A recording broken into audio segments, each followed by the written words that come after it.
sa kawiting, sabi, ang Panginoon ay ganitong. Ang Panginoon ay ganitong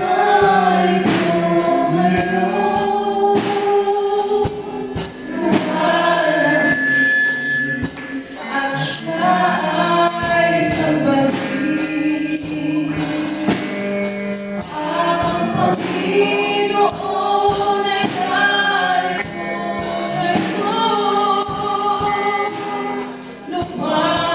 lumalapit at siya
Sino?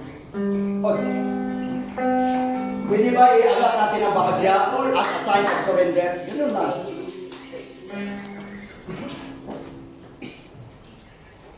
Nagpapasako po kami, Panginoon, ilalim sa iyo ang makapangyarihan kami.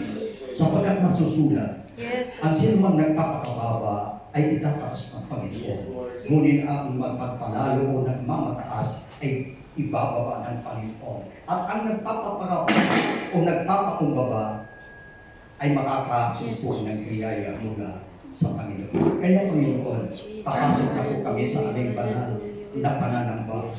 Panginoon, hindi kami karapat-dapat. Bihisan niyo po kami ng iyong damit, Panginoon. Ang damit ng katuwiran upang ang aming mga handog, ang aming pagpupulit, Panginoon, na aming pong iaalay sa iyo ngayong tanghali. Dumating, Panginoon, sa trono ng iyong biyaya. Panginoon, wala pong karapatan ang kaaway. Wala pong karapatan si Satanas na manggulo. Wala po siyang kapangyarihan sa lugar na ito. By the authority of the Word of God and by the power of the name of Jesus, ang iyong mga anak ay maging malaya. Ang iyong mga anak ay maging layang-laya, na sumayaw, na magpuli, na kumitaw, na nanganghatian, na magpuli sa ating buhay na Diyos. Kaya po, Panginoon, hallelujah, ang lugar na ito ay iyong pagkamanalin. Ang lugar na ito, Panginoon, ay iyong nagisan. Ang bawat isa na nanarito ngayong tanghali, maramdaman nila ang iyong kapangyarihan, maramdaman nila ang iyong panahon na Espiritu, Panginoon, na ito ang magwawasak ng talikala kung may ginagapos man, Panginoon, kung anong mga gawa ng laman na siya pong pumipigil ay amin pong kinakalagan sa pangalan ni Jesus. At ngayon, Panginoon, ang bawat isa sa amin ay malayan po kami na magpuri sa iyo. May kalayaan na po kami na ihandog namin ang aming buhay, ang aming sarili na isang hayang buhay. Panginoon, nasusulat, masdatin niyo na pagkabuti at pagkaligaya sa mga magkakapatid na nagsisigtahan, magkakasama sa pagkakaisa. Kailangan namin ang pagkakaisa, Panginoon. Magkaisa kami na magpuri sa iyo. Nalimutan namin ang ating sarili.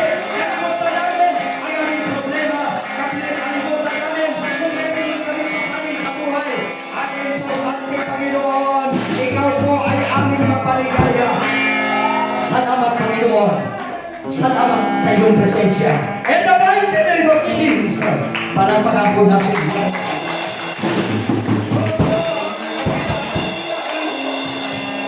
Hallelujah! Patuloy natin, Panginoon. Patuloy natin, uwitan natin, Panginoon.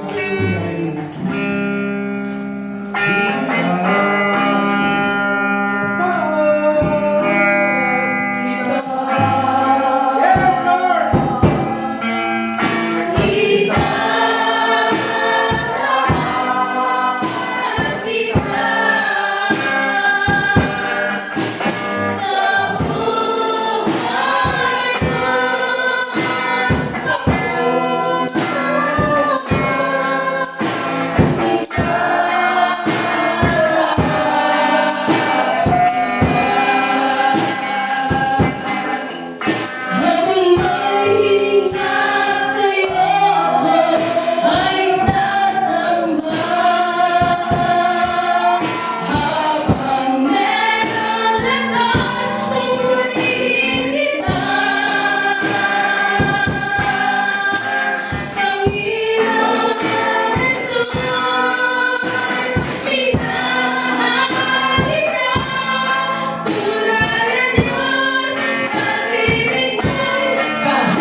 natin ang Panginoon.